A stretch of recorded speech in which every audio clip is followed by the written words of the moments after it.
โอ้ยน้ำทวนเกินอย่างนี้เลย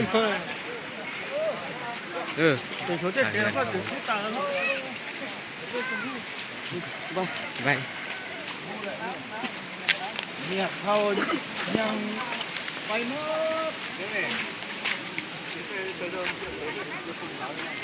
คุณตาเนาะ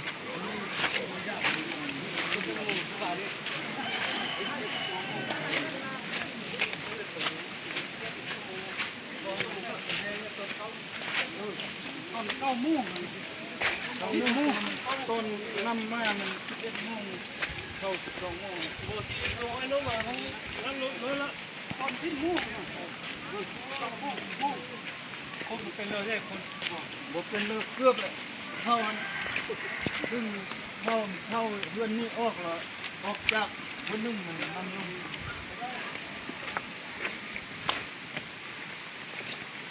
เนี่ยเข้ายังไปเมื่อออกตรงนี้พอเขากินโอ้ยคือน้ำแห้งเนาะแห้งขนาดเลย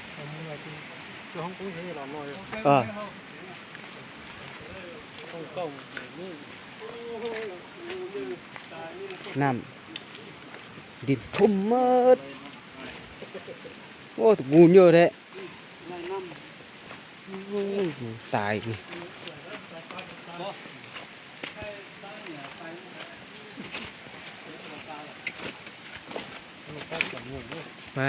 ปลาจะจ่อยแหน่เลย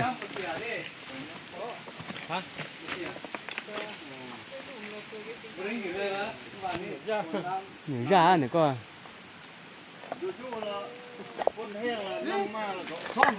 เข้ามันจิออกมาได้เพื่อนหลายมาว่ะไปบ่ได้แล้วนำไปนี่โอ้กันออกมาได้แต่ว่าเขาอยู่มันจับมันน้องมากออกเลยนะน้อยเดียวหรอต่อจังมง10 โมงเนี่ยได้ยินเสียงน้ำนี่ลงมาบ่บ่ทันนิ่มน่ะได้ยินเขาไปนอน ลูกบอลพูดเป็นนี่นะเต้นแล้วออกบ่ได้แม่นะโอ้ตอนบอกบ่ได้คันเงินดีนะบ่ได้ละอันนี้นะกูไปหมดนะมูใช่รู้ได้ชงไปตาได้รู้เจ๋งเครื่องมันเริ่มบ่ได้มันนุ่มได้แต่คนบอกได้ออกจากคนไทยโอ้ใครประตูมันเกือบบ่ได้เลย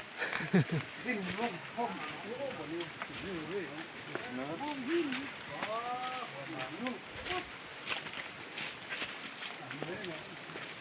อันนี้ผมมีเงินที่อันนี้สวนนี่ว่ะ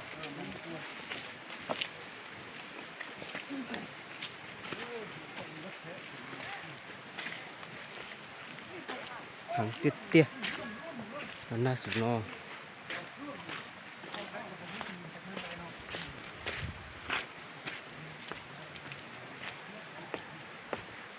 น้ำท่วนน้ำเมืองนั่งขาเหือนไปมืดเหนียเข้าห้องเนาะห้องน้ำไหนมืดหลังคาเหือนมันเป็นมืดเสียหายหลังเดียวนะที่เสียนั้นพอใช้ได้อยู่ลูกกันยังมั่งก็อันนี้แหละเสียมืดเบรดเสียไว้โปรเซสหลังนี่เบรดเลยเป็นเลิกต้องใช้ได้ทับเข้าห่วงได้มาทั้งหมดทั้งลงไรข้างก็คือเชื่อนมัดเลยนะโอ้คือมันหลายแล้วทำมันเป็นรถลงไร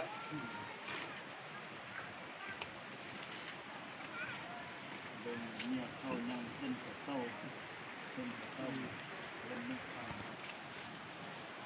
นักชังขนาดนั้นน้ำเคียน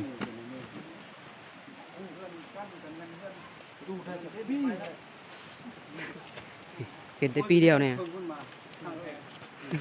มันเชื่ออยู่ว่า เป็นข้าวขึ้นมาเลย โอ้ยจะมี จะหัดได้ ตัวจังยอแดกทำ หัดเลยหวย บุคคลเดินเดินมาถุงครับ